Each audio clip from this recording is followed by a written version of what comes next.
A smell like that does not belong to the living. It rolls across the hills before the city even comes into view. It clings to armor. It crawls into lungs. It settles in the back of the throat and refuses to leave.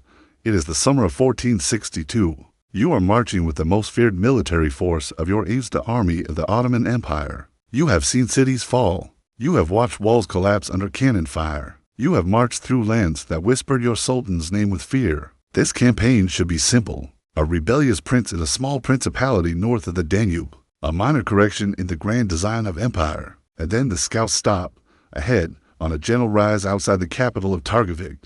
Something interrupts the horizon. At first, it looks like a dead forest's thin trunks rising in unnatural symmetry. Then the wind shifts. They are not trees. They are men. Thousands of them. Rows upon rows of human bodies, fixed upright on wooden stakes. Some reduced to darkened shapes beneath circling birds, others newly placed, a few still moving. The sound is not screaming anymore. It is something worse. A low, broken moan that carries across the field like wind through reeds. Contemporary accounts speak of 10,000. Others say 20,000. The number almost stops mattering. What matters is the pattern, the geometry, the deliberate order. This was not chaos. It was a message, and Sultan Mehmed II, the conqueror of Constantinople, took one long look and turned his army back. That decision did not come from fear alone.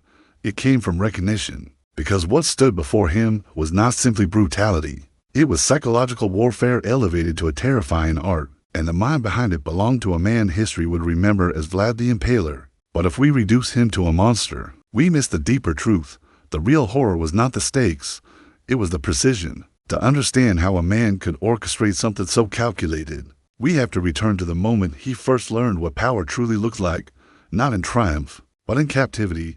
In 1442, Vlad was a child, 11 years old. His father, Vlad II, known as Vlad Dracula, ruled Wallachia, a fragile principality caught between two giants, the Kingdom of Hungary to the west, and the rising Ottoman Empire to the south. Wallachia was not powerful enough to defy either side.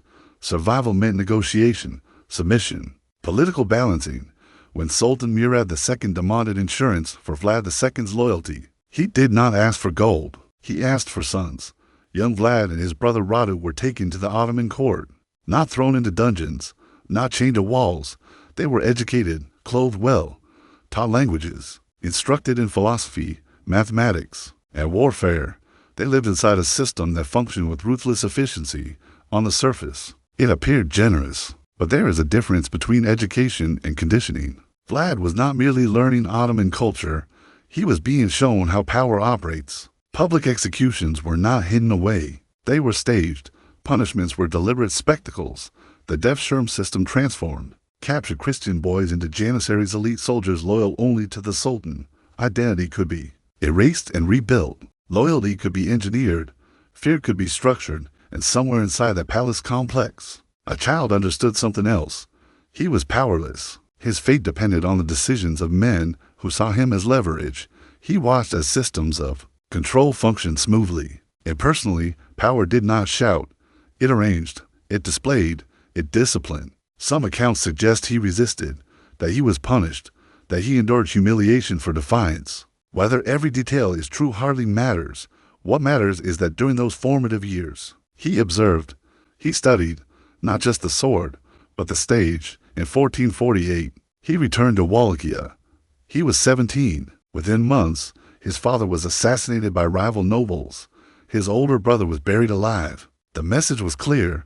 In Wallachia, power was unstable, loyalty was shallow. Nobles shifted allegiance between Hungary and Ottomans whenever it suited them. For a young man shaped by captivity, betrayal was not abstract. It was personal, and he drew a conclusion that would define the rest of his life. If fear was the language of empire, then he would speak it fluently. When Vlad seized the Wallachian throne in 1456, he inherited more than a crown. He inherited a fractured nobility. The boyars who had already demonstrated that princes were disposable